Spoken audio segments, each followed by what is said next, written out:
and BINnews.com. Right now, there are young people across the world facing a tough choice: continue their dream of education or drop out to help their family put food on the table. You can help change their future in a single moment. See how far your support can go at unbound.org. Is this the title? This is the KBLA Sports Minute with Ray Richardson.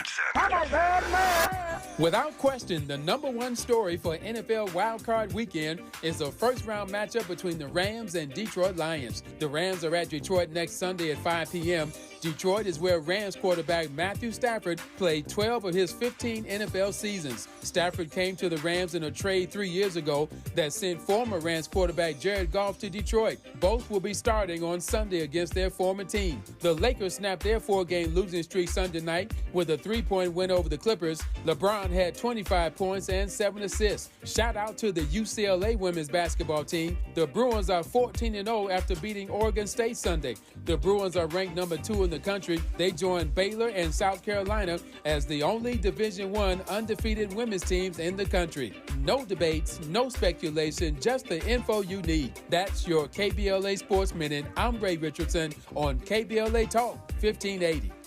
I have a dream. On Friday, January 12th, as we head into Dr. Martin Luther King Jr. annual holiday weekend, KBLA Talk 1580 will announce a historic climate justice campaign aimed at California communities of color. KBLA Talk 1580 is joined in this historic effort by both public and private partners including LADWP, Metro, Caltrans, Cal Endow, the Sierra Club, and many other partners. There's a clear connection between Dr. King's moral conscience on the notion of reverence for all human life and the future of our world house. This year, on the MLK holiday weekend, KBLA assigns itself the task of elevating the climate conversation by amplifying the voices of those who are most impacted by the climate catastrophes we are witnessing in real time. Stay tuned for more details. At KBLA Talk 1580, Climate is King. With this faith, we will be able to transform the jangling discords of our nation into a beautiful symphony of brotherhood.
Live from historic Leimert Park in Los Angeles, California, I'm Tavis Smiley, and I'm so glad to see you and me back in stride again.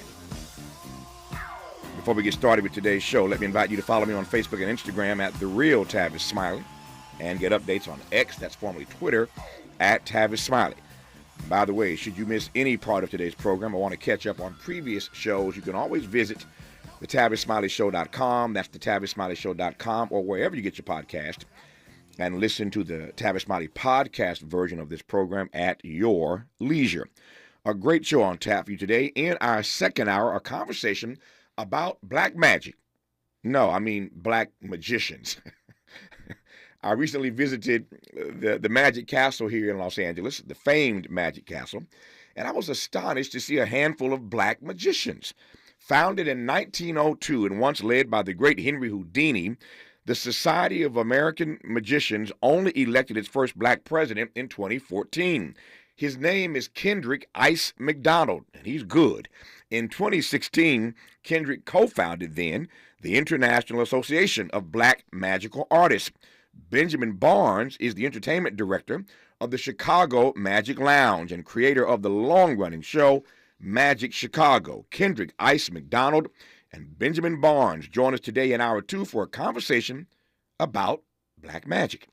In our third hour, being falsely arrested by Beverly Hills cops for an armed bank robbery gave Charles Belk a new perspective, a new lease on life, if you will.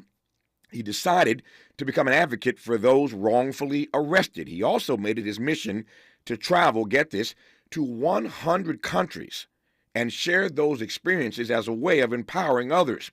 He's already traveled to 77 countries around the globe helping other people. And I look forward to a conversation with Charles Belk once we get to hour 3. But in this first hour today, 2 more conversations on the B side of this hour. The long presidential primary season will once again begin with the Iowa caucuses set for 1 week from today. We'll catch up to Iowa County Supervisor Tavis Hall, spelled Tavis, only person I know like that. Tavis is how he pronounces it. Tavis Hall will join us to talk about the official start of the race for the White House 1 week from today in Iowa. But we commenced today's show with the president of People for the American Way. You all know that Norman Lear was a dear friend of mine. We did a wonderful tribute to him weeks ago when he passed away. I miss him dearly. Norman Lear founded People for the American Way, but now there's a young brother named Savante Myrick who runs People for the American Way. Young brother, named by Rolling Stone as a public servant to watch and featured in Forbes magazine's 30 Under 30.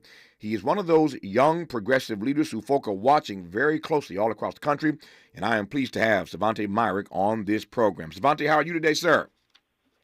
I am feeling great, and not least of all because it is really an honor, sir, to be on your show. My family and I have followed you and watched and listened to you from BET to NPR to PBS, and so it is truly an honor to be on your show. You're awfully kind. I'm honored to have you on the program. As I said, you're part of a grand legacy. Norman Lear was a dear friend of mine, and I'm just honored to know that they have a young brother now running People for the American Way, and I'm thrilled to have you on this program for the first time, but I promise you not for the last. Let me jump in and make the most of the time that we have, sir. Let me start with this. Over the weekend, we commemorated, depending on one's perspective, commemorated or celebrated. I'm in the commemoration part, not the celebration part, the third anniversary of January the 6th. And on that date, the government arrested 3 more persons who were involved in this insurrection 3 years ago. The government arrested 3 more in Central Florida on last Saturday on the third anniversary of the insurrection. But I'm curious to get your take, for starters, on the ongoing impact 3 years later of the January 6th insurrection. Yeah. Well, I think you have nailed it right on the nose. Some of us are commemorating. Some of us are celebrating. And that is what it means to be living through history. Mm-hmm. You know, many folks may not realize that we are living through a historically important period. But one way you know is when the official story is highly in flux. That is a historically important period. What do I mean by that? I mean that what we do in this upcoming election cycle, what we do in the next election cycle too, will determine whether or not January 6th is a day that lives in infamy, is a day when insurrectionists attacked the heart of American democracy and tried to take over the government, or if Donald Trump is reelected, whether January 6th will be commemorated as a national holiday when freedom fighters stood up for what was right and tried to take their country back to make America great again. And that might sound hyperbolic, but I promise you it is not. You just listen to Donald Trump's speech on January 6th, listen to what his sons and daughters posted on social media, listen to what their followers are saying, including Elise Stefanik, who went on Meet the Press, one of the most important, talking about setting modern history. That is the oldest show on television, is the longest continually running show on television. And Elise Stefanik, who is supposed to have been a serious American lawmaker, sober-minded, one of the leaders in the Republican House majority, went on that show and said that the hundreds of people who've been arrested for insurrection are not actually criminals. They are not insurrectionists. She said that they were hostages of the American government, which is, as you can imagine, extremely dangerous rhetoric. Yeah. But if Donald Trump wins, that's not just rhetoric. That will become a fact. He will pardon all of those people. He will turn them into heroes and martyrs. And we will all be enjoying a day off come every January 6th to celebrate Donald Trump's Liberation Day. When we come forward, we'll pick up on that note right there. This is the same Elise Stefanik who led that congressional, not led, but the one who made all the news, questioning those college presidents about anti-Semitism, which led to the resignations of the President U Penn and recently Claudine Gay at Harvard. That same Elise Stefanik is the one on Meet the Press this past Sunday, saying that these persons arrested are hostages of the U.S. government. That gives you, I think, some better insight into what happened in that hearing that day and why she was out to get them. You know now even better who she is, more when we come forward on Tavis Smiley. You're listening to Tavis Smiley. Tavis Smiley. Ranked number 45 on the Heavy 100 list of the 100 most important radio talk show hosts in America.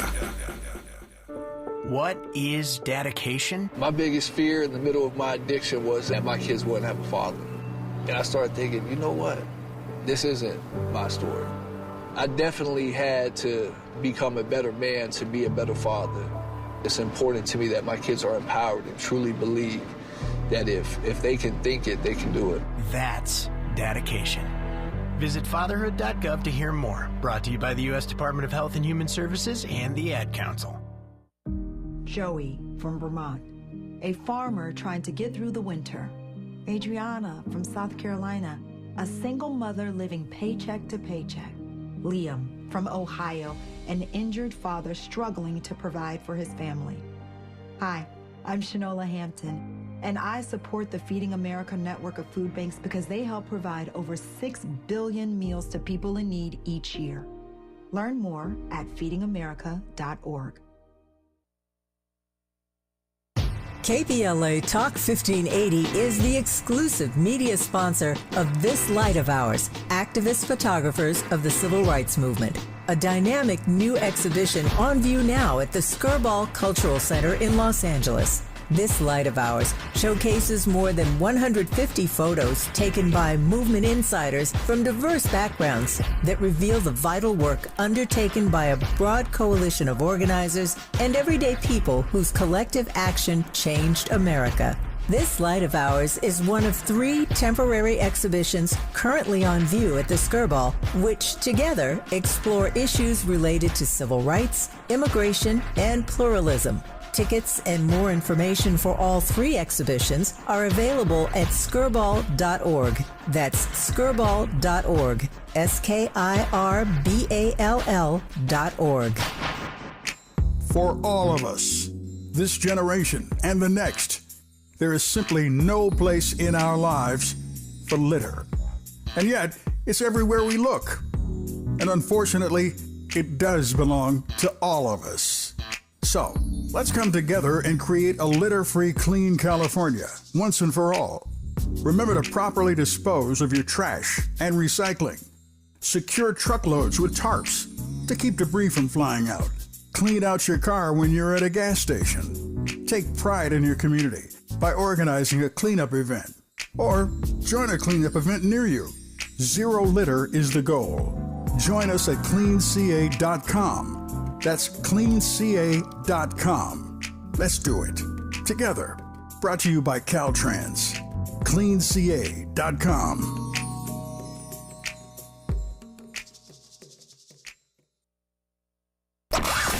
He's rooting for everybody black. Everybody black.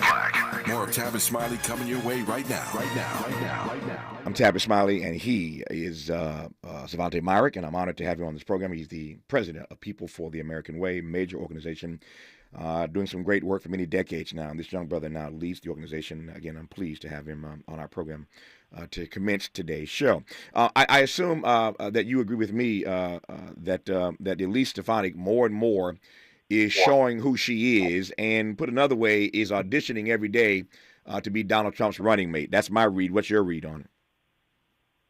Running mate or a successor. Wow. And I think I think she's a young person, relatively young. She's my age. So I consider myself very recently, formerly young, I think is the best way to put that. At 36. And she, you know, to me, what's most damning about her descent from a rational, sane conservative into a fringe extremist is that it has been done very calculatedly. That is to say, she has not fallen down a rabbit hole of misinformation. She has followed her constituents down that rabbit hole of misinformation. She was, years ago, very similar to conservatives like Mitt Romney and Liz Cheney, that were considered sort of the mainstream of the Republican Party. And what's disheartening is that she's taken this extremist position because, exactly as you said, because she thinks it'll be helpful to a political future. Now, why should that be disappointing? It's because that should tell us something about where the modern GOP is right now, about where modern Republicans are. That if a young, ambitious politician wants to one day run as vice president, possibly even as president 4 and 8 years from now, that she will take these extreme positions, and that is who we have in Elise Stefanik. Yeah, this is a big question, and you can take it any way you want to take it. I'm asking it deliberately and unapologetically, but the question is your view, Savante, on the way Americans view our democracy in real time. Again, this is this anniversary this past weekend was a moment, I think, for reflection. About the past and where we want to be in the future. And there's some fundamental questions that this country still has to wrestle with about who we are really. Who are we really? Not the ideals, the IDEALS that we profess, but these crazy ideas, the IDEAS that we're grabbing a hold to in real time. Who are we really? In many ways, I think America has grown older, but we've not grown wiser. And so that fundamental question still is unaddressed. Who are we really? And so there's a conversation to be had, it seems to me, then, about the way Americans view our democracy in late modernity. I'm talking about things now like the big lie that you referenced earlier. I'm talking now about voting rights, election protections. I saw a wonderful piece you wrote in The Hill not long ago. We'll talk about that piece in a moment. But just your thoughts quickly here on the way you see a divided America and its view of this thing called democracy, as I call it, this experiment in democracy. Yeah, and I think, boy, that's a good question. It is the question.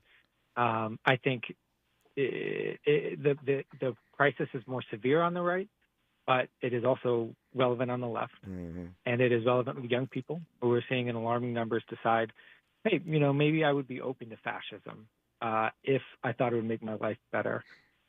Maybe I'd be open to totalitarianism, to authoritarianism, and to see folks who used to be part of the party of Reagan in particular say that they'd be open to a Xi Jinping style of dictatorial rule is very concerning. But I would say, if I could, the way I'd answer that question is by talking about our founder, your friend and mine, Norman Lear, who just passed away a month ago yesterday, at the age of 101 years old. True patriot to the end of his life. I mean, this is somebody who enlisted in World War II and flew 52 bomber missions over Nazi Germany to fight against fascism and defend American democracy. And he came home and made some of the best and most groundbreaking and pioneering entertainment in American history, from All in the Family to The Jeffersons to Good Times to Maude and on and on and on. He reached hundreds of millions of people, not just with entertainment, but with these messages of what America could be and should be. And he founded my organization, which is called People for the American Way. And he chose that name very specifically, even though sometimes it gives us fits. I should tell you, I've been a progressive politician since I was 20 years old. I spent 14 years in elected office. And when Norman called and asked me to lead this organization, it was just after January 6th. And of course, I hopped to do it because I was alarmed by the state of our democracy. But I even had family members who, when they heard I was going to run People for the American Way, they heard the name of the organization and they said, is that a gun rights group? Is that a far-right conservative? No, is that a conservative think tank? I hear your point. Because, exactly, because what you just described, which is this battle over what is the American way, is still unresolved. That you can ask different people and get different answers. Now, of course, we think the true American way is actually what you saw in those shows of All in the Family, where deeply conservative Archie Bunker arguing with his son-in-law, Meathead, right? Fighting about the proper role of government, right? And the proper way to treat each other. And that those arguments could be heated, could be hilarious, could be heartbreaking, but were never violent. And that there was no role for political violence in a democracy. Once violence comes into our political rhetoric, once the threat of harm, of assassinations, of violent physical overthrow becomes commonplace, then you have already lost your democracy. And you are living in a system in which the weak must fear the physically strong, the old must fear the young, and the moderate must fear the extreme.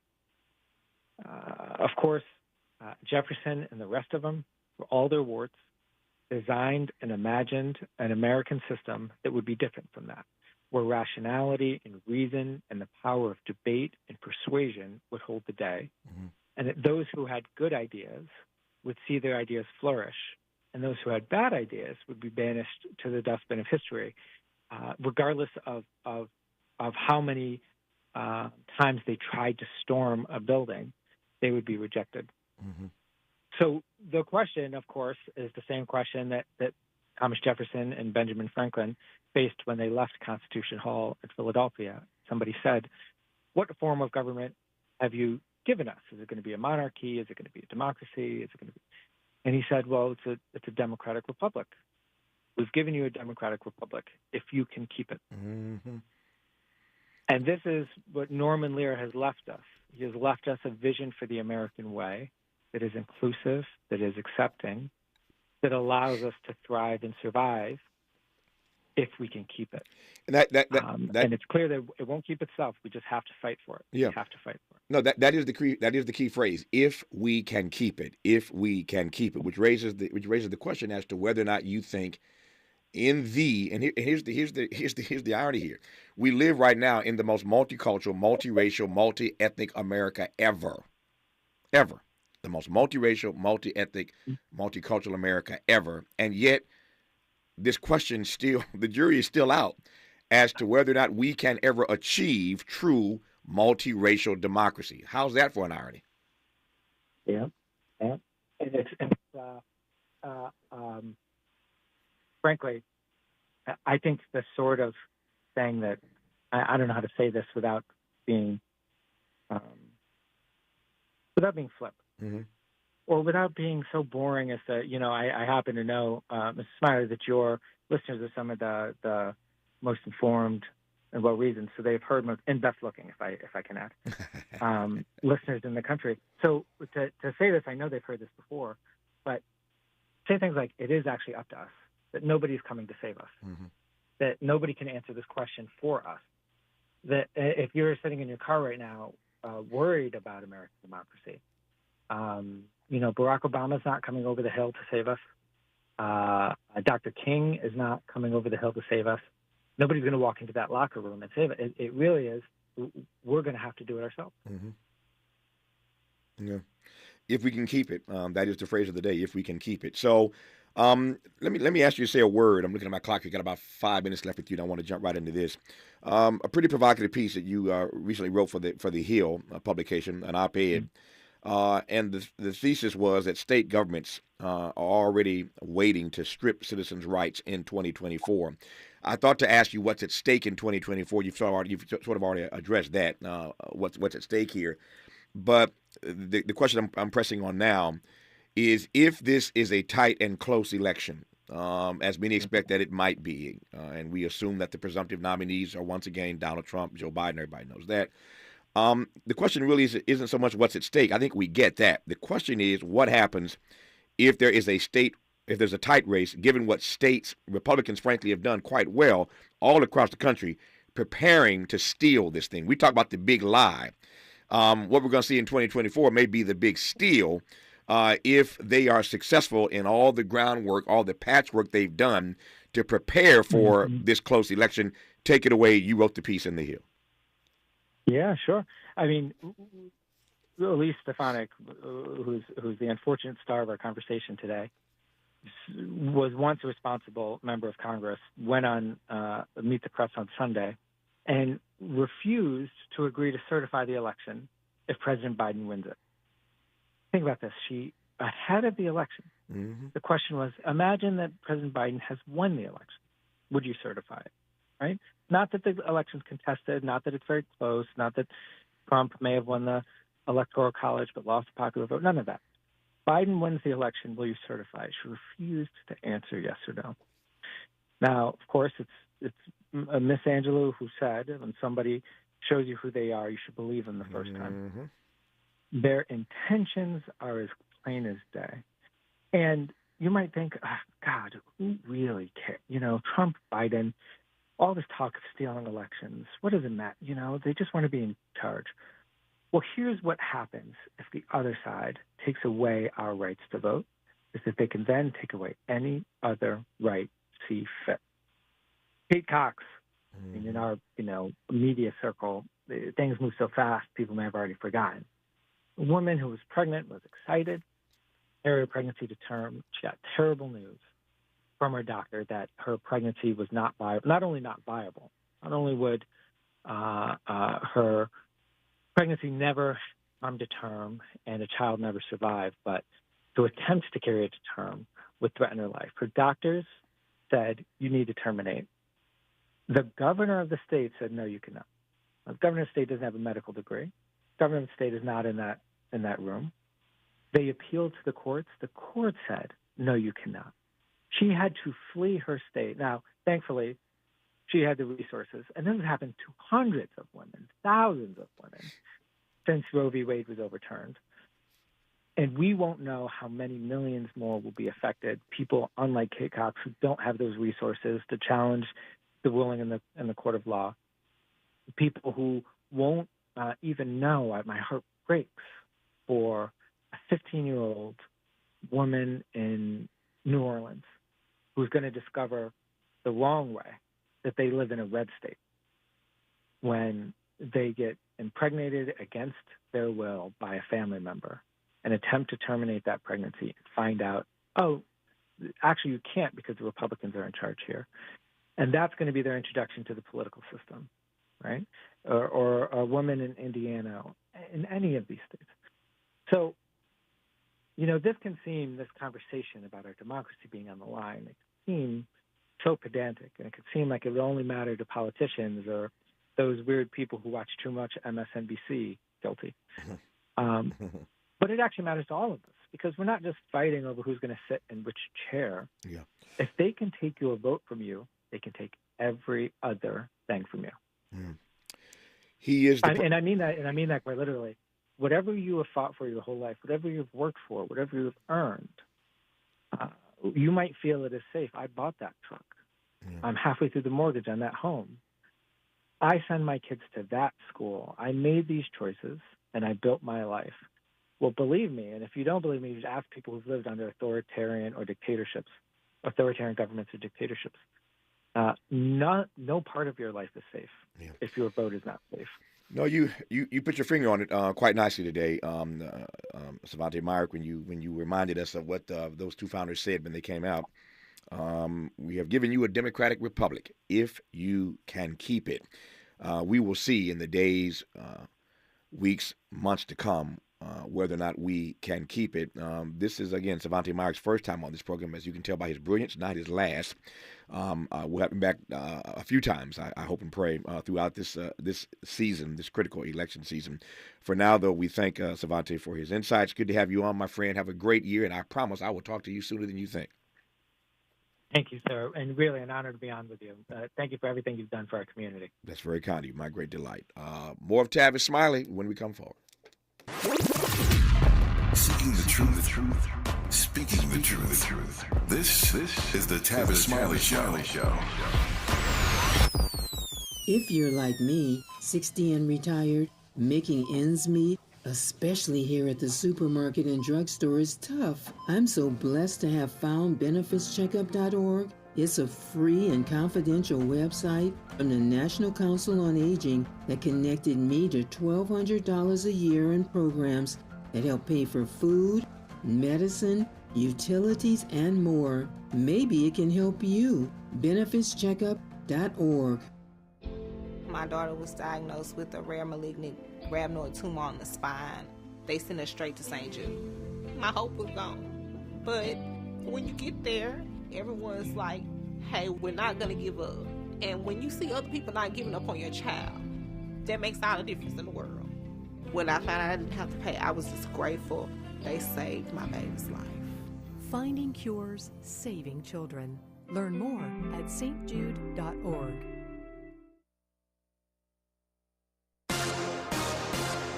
Thank you for joining us, everyone. I'm Mike Moore. Now here's the latest from the Black Information Network. Tyree Nichols is being remembered in Memphis, Tennessee to mark 1 year since his death at the hands of law enforcement. A candlelight vigil was held for the 29-year-old black man who was removed from his car during a traffic stop and beaten by police. Local activists plan to attend this week's city council meeting and follow up on emails with lawmakers demanding justice in the case. A major winter storm is expected to bring blizzard conditions and dump heavy snowfall across the central U.S. The storm will move from the southwest to the northeast throughout the week. It threatens to bring heavy rain, flash flooding, and possible tornadoes in the southeast as well.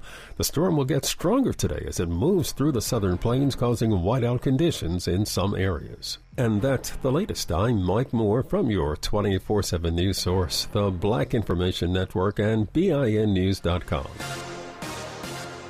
Right now, there are young people across the world facing a tough choice: continue their dream of education or drop out to help their family put food on the table.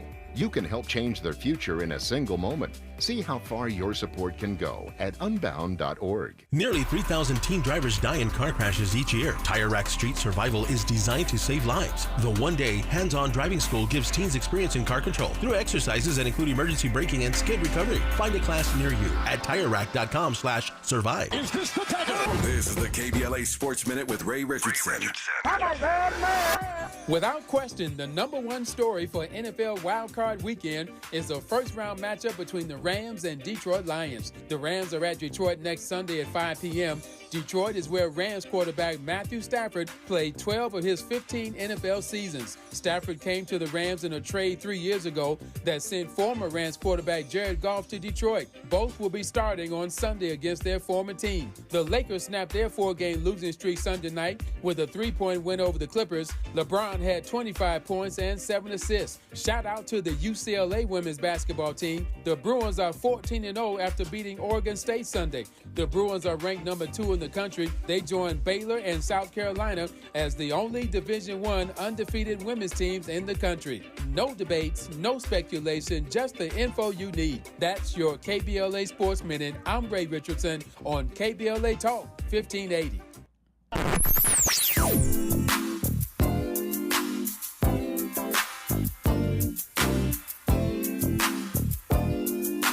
This is KBLA Talk 1580. Talk radio. That's music to your ears. We're unapologetically progressive. KBLA Talk 1580. Mom's early Alzheimer's diagnosis was hard to take. And when I left the oven on, we decided together that it was time to see a doctor and make a plan. Early detection gave us more time to seek out information and support as a family. If you or your family are noticing changes, it could be Alzheimer's. Talk about seeing a doctor together. For more information, visit alz.org/time to talk. A message from the Alzheimer's Association and the Ad Council. Do you have both Medi-Cal and Medicare? If so, the new LA Care plan called Medicare Plus can help you get the most out of your health plan for $0. LA Care provides personalized service to Angelinos like us. Plus, it gives us access to doctors and specialists across Los Angeles County. For zero cost, we get access to full benefits. From vision coverage, in-home support services, to prescription drug coverage, and a quarterly over-the-counter allowance. Plus personal equipment, meal programs, a gym membership, and so much more. For more than 25 years, LA Care has provided Angelinos with access to quality health care at an affordable cost.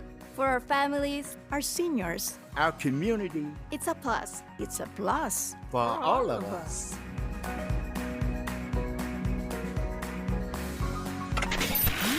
We've got a lot to talk about.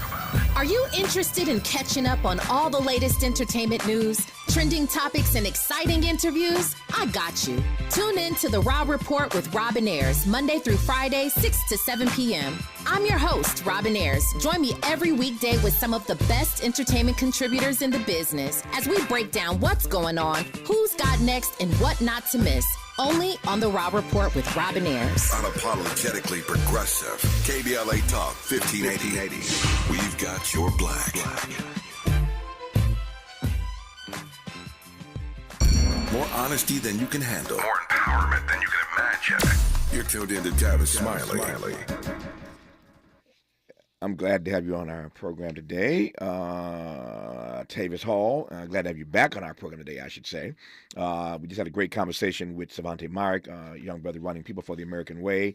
Tavis Hall is a young brother who made some history as an elected supervisor in the state of Iowa. And so we are surrounded by brilliant black men in this first hour today. And the long-awaited presidential primary season, well, maybe awaited is the wrong word. I think it's gone on too long already. I said the other day on this program, I wish we had a system like other countries where this thing was done like in 30 days. Like a month is long enough for a presidential race. You don't need 2 years of prepping for this thing. But the long presidential primary season, if I can put it that way, will once again begin with the Iowa caucuses 1 week from today. Believe it or not, the Iowa caucuses will be held on Dr. King's actual birthday. There's a whole nother set of commentaries there I won't get into right now.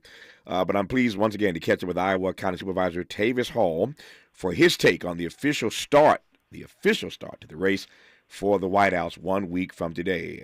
Tavis Hall, how are you today, sir? I'm doing all right. How are you? I'm well, man. Good to have you back on the program. If I complained, I would be an ingrate. So I'm doing quite all right today. All right, let me ask you a couple of big questions, and we'll narrow our way through this half hour that we have. A little bit less than that. So again, 1 week from today, the eyes of the nation will be focused on Iowa. So give me a sense of what's happening in Iowa right now, 7 days out. Yeah, honestly, until you had just said that, I hadn't really put two and two together.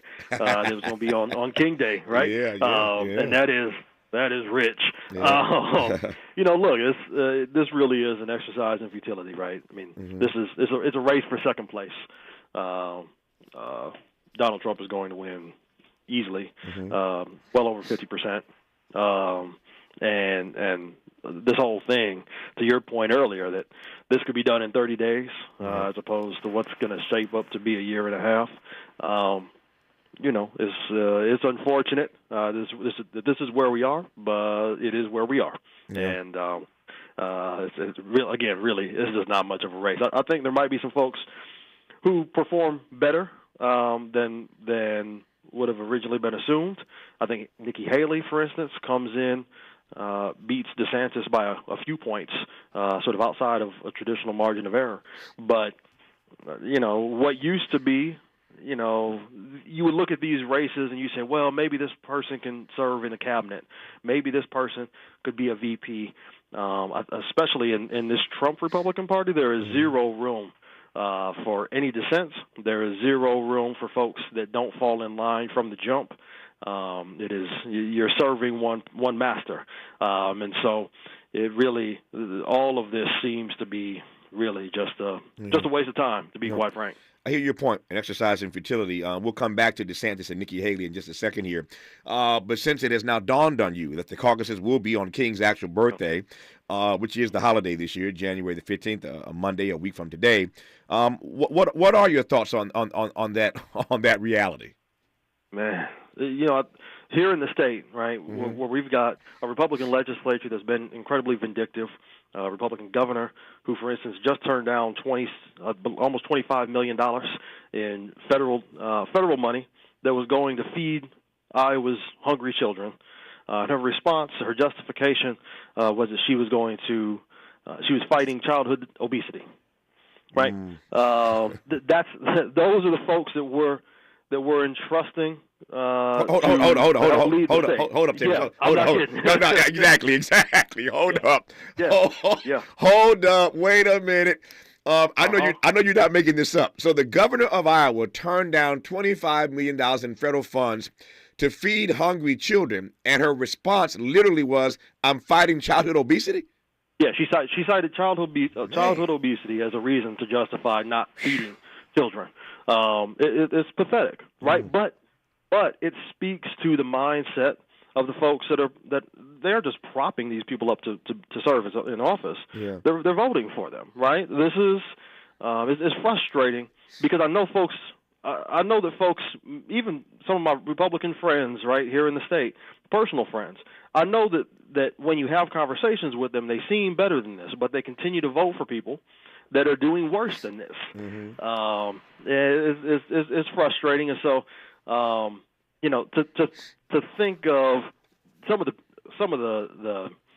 the pieces that Dr. King advocated for, and to see where we are now, 50 years later, it's embarrassing. That governor, in all honesty, we should all be embarrassed. Yeah, I hear your point. That Republican governor you speak of is named Kim Reynolds. And Kim Reynolds is on the short list. I don't know how short the list is. We were just talking with our former guest about the ways in which Elise Stefanik, Republican out of New York, is auditioning to be Trump's running mate. But Kim Reynolds is on that list as well. Tell us a bit more about her, because what you just said does not make her look good at all. She's not. If that's her best light, she's in trouble. But I could see why doing something or saying something stupid like that would put her on Trump's short list. But tell us a bit more about Kim Reynolds, who is in fact, we're told, on Donald Trump's short list. Yeah, which is amazing. She's on the short list in the first place. She of course was supportive of Donald Trump, before this contest. Then turned around and endorsed DeSantis. And that's they're sort of clowns of the same cloth to some extent. But I can't believe that she's actually on the short list for Donald Trump. I think there's maybe one person on the Vivek, I believe, would be someone I wouldn't be surprised if he were to choose from this field, but that's probably about it. Yep. But Governor Reynolds, the turning down millions, she's been pressured all along to take care of Iowa's children, right? Yeah. Of course, they've weaponized identity politics in a way that's really disgusting here in the state. Yep. Making fun of, picking on, our transgender youth, our LGBTQ youth, and really just sort of giving it license to happen in a really nasty way. Those are the quote unquote leaders that we're dealing with. But yeah, she I guess she makes sense considering who it is that she'd be looking at running with. No, I think you're right about the fact that her coming out and endorsing Ron DeSantis in the Iowa caucuses means that she probably isn't on Trump's list anymore. I don't know that he could abide that, and yet we keep seeing this list of names that he may choose from, and her name continues to pop on that list. But I think you're right. I think she took herself out of the running with that DeSantis endorsement, because he has no love for Ron DeSantis, or Ron DeSanctimonious, as he calls him. But I digress from that. He values loyalty. Yes. If you are not loyal to Donald Trump 100% of the time, he's done with you. And one of my guests said the other day, and they're right about it. I hadn't thought about this until they kind of put their finger on it. He has always been a person who values loyalty above anything and everything else. And after that Mike Pence situation, he values loyalty even more these days. He does not want another Mike Pence by his side. And there are many who believe that Mike Pence saved democracy, and in some ways he did. That ain't how Donald Trump sees it. And so he doesn't want anybody that can become a turncoat, as he might put it, in the way that Mike Pence did. When we come forward, I do want to ask, and I'm not naive in asking this because it's true across the country, but I am curious, since all of this stuff starts next week, a week from today, on the King birthday, on the King holiday in Iowa, the presidential primary season kicks off with these caucuses. I am curious as to why Donald Trump plays so well in Iowa? I know how he's playing across the country, but I'm just curious about Iowa, since that's where this stuff begins. Again, a week from today, why is he playing so well in Iowa? We'll talk about that with Tavis Hall and talk a bit more about his supervisorial work and the history he made becoming a county supervisor in the state of Iowa as a black man. We'll do that when we come forward on Tavis Smiley. Hope, agency, dignity. This is Tavis Smiley. Can you dig it? Come on! What is dedication? My biggest fear in the middle of my addiction was that my kids wouldn't have a father. And I started thinking, you know what? This isn't my story. I definitely had to become a better man to be a better father. It's important to me that my kids are empowered and truly believe that if they can think it, they can do it. That's dedication. Visit fatherhood.gov to hear more. Brought to you by the U.S. Department of Health and Human Services and the Ad Council. Joey from Vermont, a farmer trying to get through the winter. Adriana from South Carolina, a single mother living paycheck to paycheck.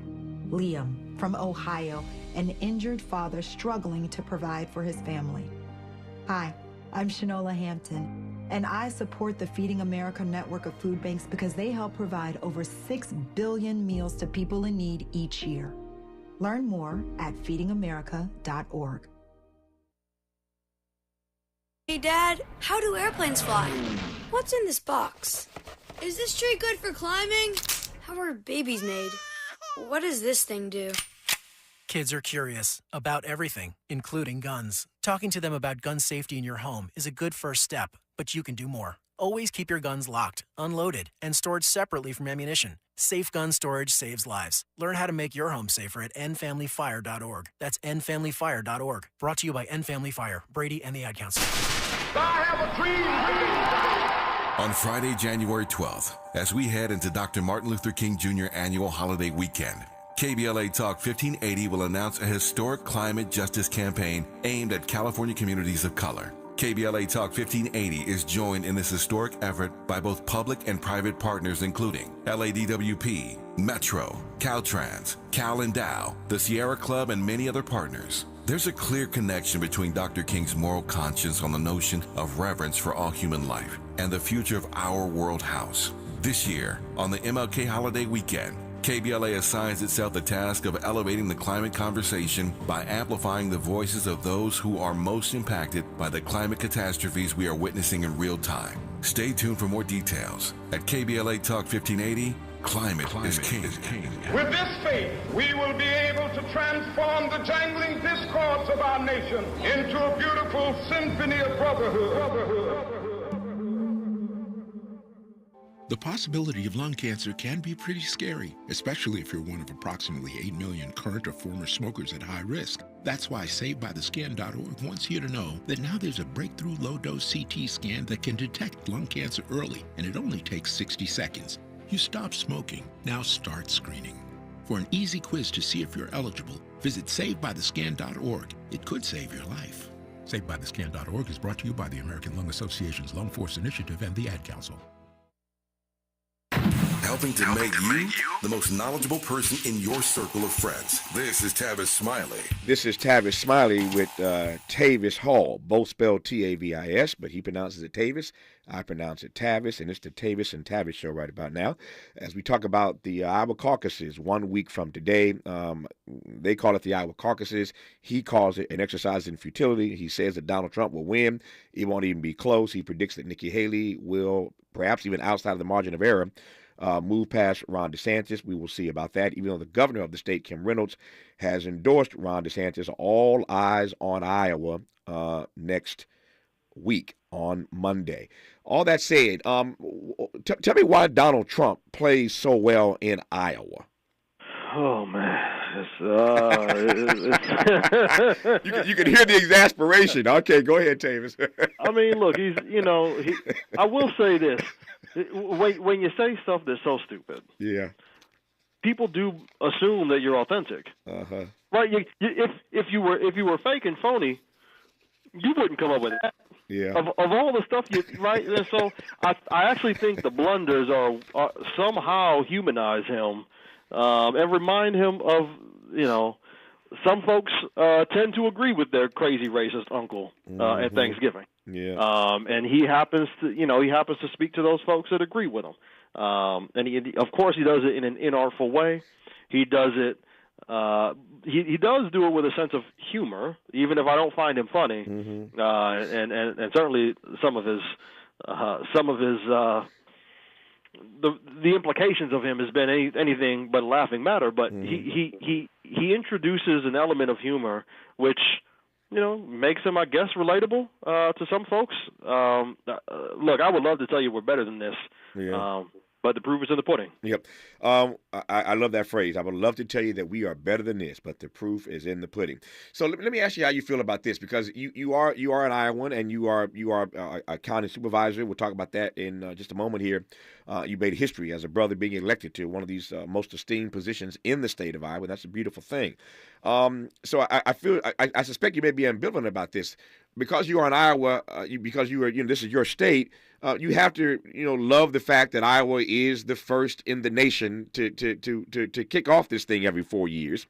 On the other hand, the country, as I said earlier, is now more multicultural, multiracial, multi-ethnic than ever before.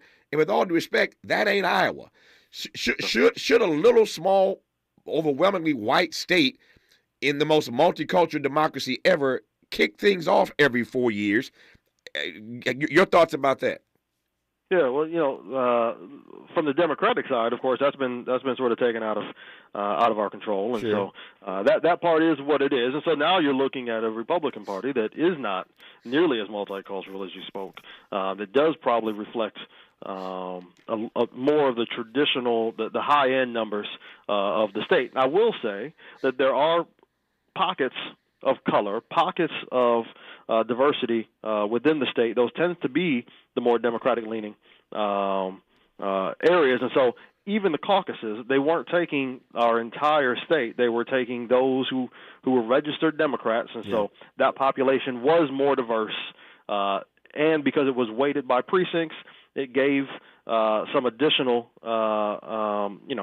boost to those pockets of color. But the point is taken. I will say that Iowa was I don't know that it still is because of the changing landscape of media, but Iowa served its purpose because of the low cost of media, right? You were able to have you had a very engaged electorate, where the reason 2008 was so special, it was the launching pad for President Obama, was because he was coming into these incredibly small communities, having conversations with coffee shops, not just him, but us as staff. Right. We were having conversations with folks on an ongoing basis, and because the electorate is so engaged and takes his role so seriously, there is some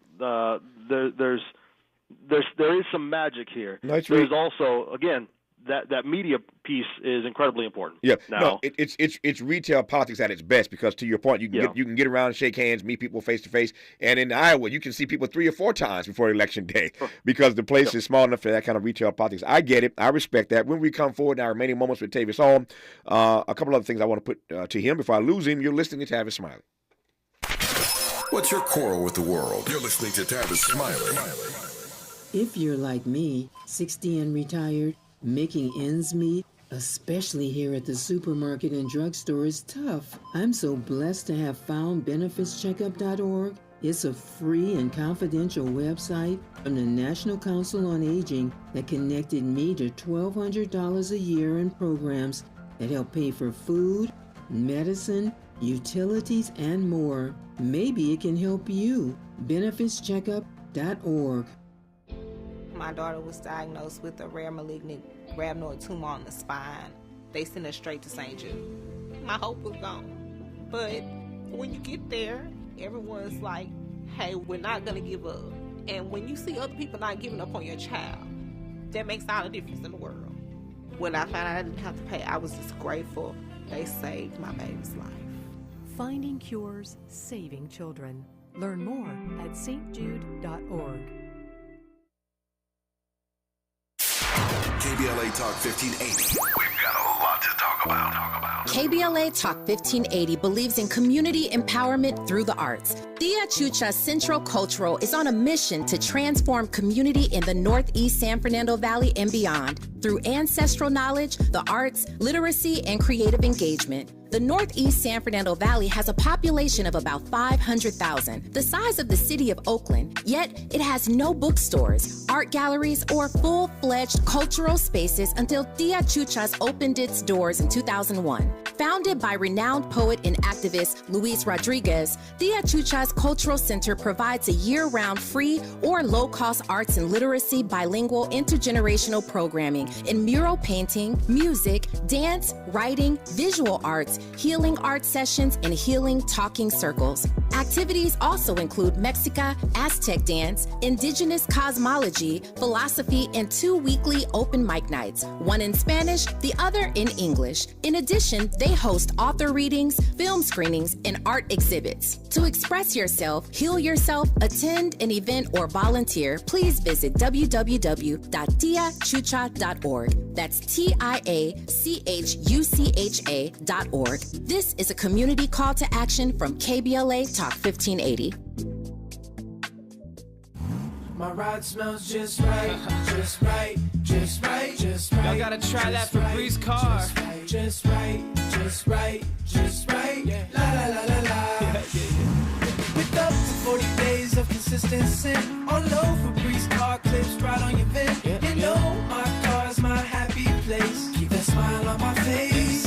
When it smells just right, just right, just right. Yeah, breathe happy Febreze. La la la la. Made fresh daily in the Mert Park, Los Angeles, California. You're listening to Tavis Smiley.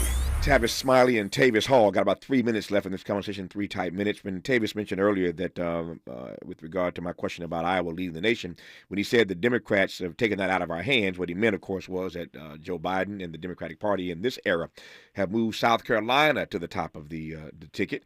And so Iowa will not be the lead off state for Democrats this time around. South Carolina will be, you probably already know that, but that's what he meant when he made the point that Democrats taking that out of their hands in the state of Iowa.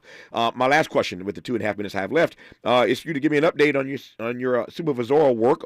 We were celebrating you last year when you became this wonderful story of this brother in Iowa who's been elected a county supervisor. That's a big deal in Iowa. So tell me how the work is coming and how people treating you so far, Tavis Hall. It's going all right. You know, we've, of course, headaches with any new elected position while also trying to maintain my professional career. But, you know, really excited to roll up the sleeves. We've been able to partner with we've been able to find the votes with on the Board of Supervisors. There's 5 of us, so we found 2 more votes to support some of the community-based initiatives to encourage investment back into community. Previously, it had only been up to about $50,000 that the County Board of Supervisors has supported. We funded projects from $150,000, $200,000, even $1 million project. And so we were able to take some real dollars and put them into further development of our community. Now, as we move forward into our budget, you know, we're going to have to do some of the backfill, feeding those hungry kids that Governor Reynolds doesn't care enough about to accept free money in order to feed. We're going to have to step up and support our local food bank. Of course, we're going to do that. But we do have limitations, arbitrary limitations at that, placed on us by a Republican legislature. But we'll figure out a way to make it work. But I'm excited to really come into now my second year in this office, and I think we're putting some pretty good stuff together. He worked on the Obama campaign in Iowa. We all know how that turned out. It wasn't until Obama pulled off Iowa that the nation really started to pay attention to him. So good things happened to certain candidates in Iowa, and one of those candidates was Barack Hussein Obama, on whose campaign Tavis Hall worked, and now he's made history himself as a Black Hawk County supervisor in the state of Iowa, and we celebrate that. Tavis Hall, I'm sure in the coming months, as we move through this year, I'll be talking to you once again, but thank you for your insights today on the Iowa caucuses 1 week away from today, and I wish you a great rest of the day. Thank you for your time, sir. Appreciate you, sir. Good to have you on. More of Tavis Smiley when we come forward. KBLA 1580 Santa Monica. Thank you for joining us, everyone. I'm Mike Moore. Now